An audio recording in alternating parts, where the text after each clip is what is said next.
బాబా, ఏ దిక్కు లేని వాళ్ళకి దేవుడే దిక్కు అంటారు. ఇప్పుడు మా దిక్కు నువ్వే. ఈ ఇంట్లో నేనెంత సంతోషంగా ఉన్నానో తెలియదు కానీ మా అమ్మ నా చెల్లెలు అవమానపడి బాధతో వెళ్ళిపోయారు. వాళ్ళకి నేను ఎలాంటి సాయం చేయలేకపోయాను. కనీసం అభిమానవంతురాలైన నా చెల్లెలు అవమానపడి వేళ్ళకని వేళ ఇంటి నుంచి వెళ్ళిపోతున్నా ఆపలేకపోయాను. నా చెల్లెలు ఏ తప్పు చేయదు బాబా, అది మీకు తెలుసు. కానీ తన జీవితం అపనిందల పాలవుతుంది. కష్టాలు కన్నీళ్లు దానికే వస్తున్నాయి. ఇక చాలు బాబా.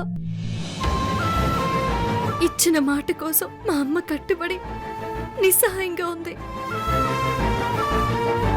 పెళ్లి చేసుకొని నా చెల్లెలికి నేను దూరంగా ఉన్నాను. ఈ సమయంలో స్నేహం ఆదుకోవాల్సింది నువ్వే బాబా. తన వెంటే ఉండి కాపాడు. తనకే ఆపదొచ్చినా ఏదో రూపంలో రక్షించు బాబా. నిన్నే నమ్ముకున్నాను. నీవే శరణం.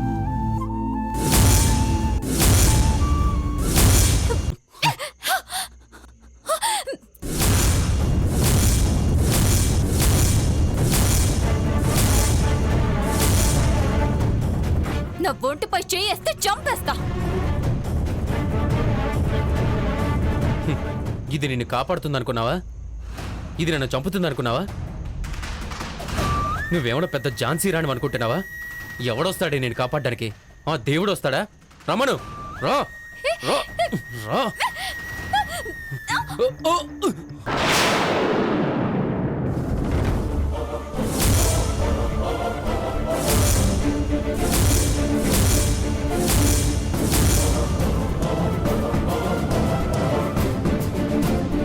నాయుడు బావా,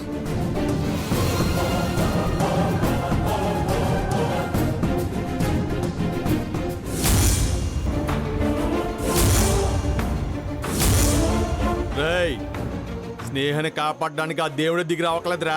స్నేహం మెల్ల తాలి కట్టి ఈ నాయుడు బావు చాలు.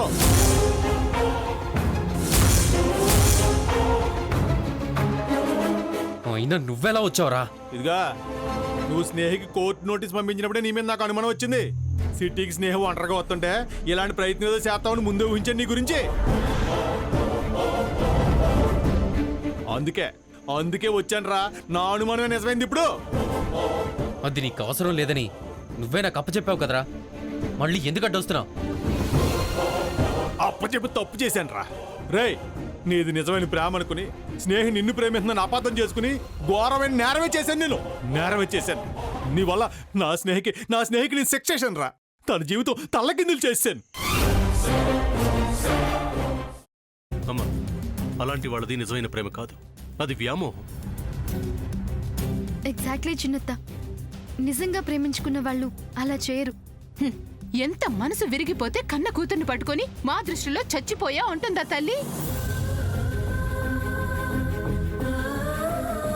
అది సరే అమ్మా, తన కూతురుతో తన మాట అనేటప్పుడు ఆమె మాటల్లో వ్యథ, కళ్ళల్లో బాధ గమనించావమ్మా?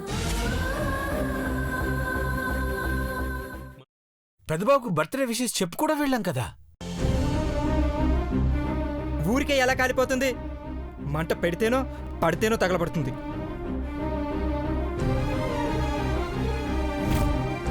కరెక్ట్ చిన్నబాబు, నీకొచ్చినట్టే నాకు డౌట్ వచ్చింది. పార్వతే షర్టును తగలబెట్టిందనుకుంటా.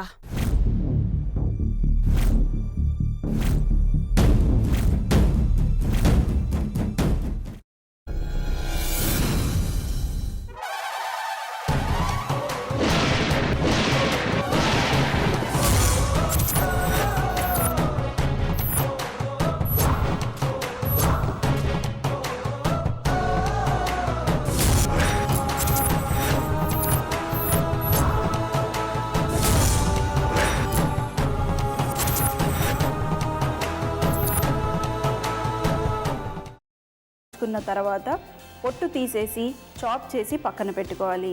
ఒక ప్యాన్లో కొద్దిగా నూనె వేడి చేసి అందులో ఆవాలు, మినప్పప్పు, శనగపప్పు, కరివేపాకు, సన్నగా తరిగి పెట్టుకున్న ఉల్లిపాయలు వేసుకుని 1 నిమిషం పాటు వేయించుకోవాలి. ఆ తర్వాత కాల్చి కట్ చేసి పెట్టుకున్న వంకాయని కూడా అందులో వేసుకుని బాగా మిక్స్ చేసి బౌల్లోకి ట్రాన్స్ఫర్ చేసుకుని అందులో తగినంత చిక్కటి పెరుగు లేదా పల్చటి పెరుగు వేసుకుని మిక్స్ చేసి అన్నంతో కానివ్వండి, చపాతీతో కానివ్వండి సర్వ్ చేసినా చాలా బాగుంటుంది.